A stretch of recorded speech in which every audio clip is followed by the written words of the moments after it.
Buenos días, buenas tardes, buenas noches, bienvenidos al episodio número 78 de este podcast que di por llamar Bebedor Frecuente. Hoy vamos a conversar acerca del vino en tiempos de guerra, más precisamente de los Weinführer, los responsables del expolio nazi al alma líquida de Francia. En la Segunda Guerra Mundial no solo se luchó por territorios o ideologías, también se libraron batallas silenciosas por el arte, el patrimonio y por el vino. 1939. Francia entra en guerra y el mismo año sufre una de las peores cosechas vinícolas de su historia. Los campos de viñedos emblemáticos como Burdeos, Borgoña y Champagne se ven diezmados por un clima despiadado. Esa doble tragedia, la guerra y la tierra estéril, abre la puerta a uno de los episodios más oscuros del vino moderno: el saqueo organizado de millones de botellas por parte del régimen nazi.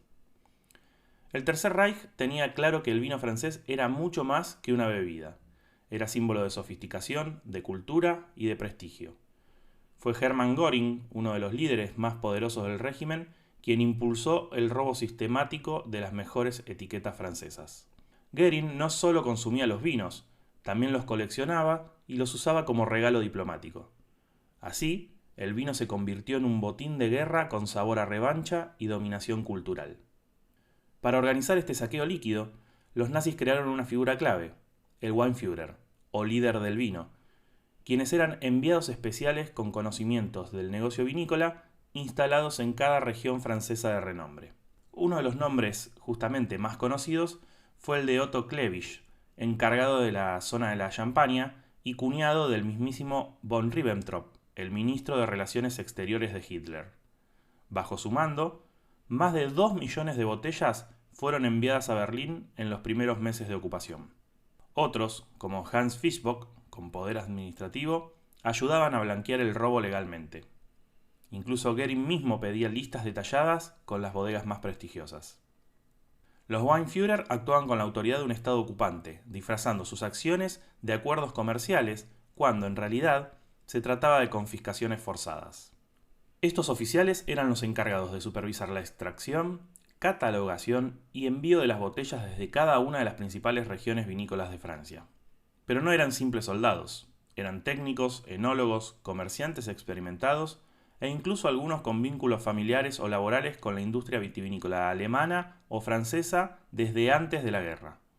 La tarea del Weinführer era doble: asegurarse de que el vino entregado cumpliera con los estándares de calidad exigidos por Berlín y garantizar que los envíos se realizaran sin contratiempos hacia Alemania, donde serían disfrutados por altos mandos del Tercer Reich o utilizados como moneda de cambio diplomática. Otto Klebisch, Hermann Göring y Hans Fischbock formaban parte de una red bien organizada. En la práctica, el Weinführer no solo era un saqueador con uniforme, era también un símbolo del intento nazi de apropiarse del alma francesa embotellada. El hecho que fueran especialistas en el vino lo hace aún más inquietante. Sabían exactamente lo que buscaban y no aceptaban imitaciones. Pero donde hubo astucia, también hubo resistencia. A pesar de la presión, los viticultores franceses enfrentaron este mecanismo con creatividad, coraje y una enorme dignidad. Y aunque muchas botellas se perdieron para siempre, la historia de quienes lucharon por protegerlas sigue viva. Los viticultores franceses, entonces, respondieron con una valentía silenciosa. Ocultaban sus mejores botellas en túneles, detrás de paredes falsas o incluso en ataúdes vacíos. También etiquetaban vinos comunes como grandes reservas para engañar a los nazis, mientras preservaban sus tesoros bajo nombres falsos. Fue una forma de resistencia cultural, una especie de mensaje tácito de no nos robarán nuestra esencia. De hecho, fue esta astucia y creatividad la que salvó miles de botellas que hoy forman parte del patrimonio histórico de Francia. Después de la guerra, muchas bodegas quedaron devastadas. Algunas lo perdieron todo, pero otras resistieron gracias a estas estrategias heroicas. Comenzó entonces un proceso de reconstrucción del sector, de recuperación de botellas robadas y de reinvención. El expolio nazi no solo dejó bodegas vacías, dejó una lección sobre la importancia de la cultura, la memoria y la identidad que encierra cada copa de vino. Si les gustó el episodio, me sirve muchísimo que se lo compartan a sus amigos y conocidos. Además, pueden calificar Bebedor Frecuente en Spotify o en su app de podcast favorita. Hasta el próximo episodio. ¡Salud!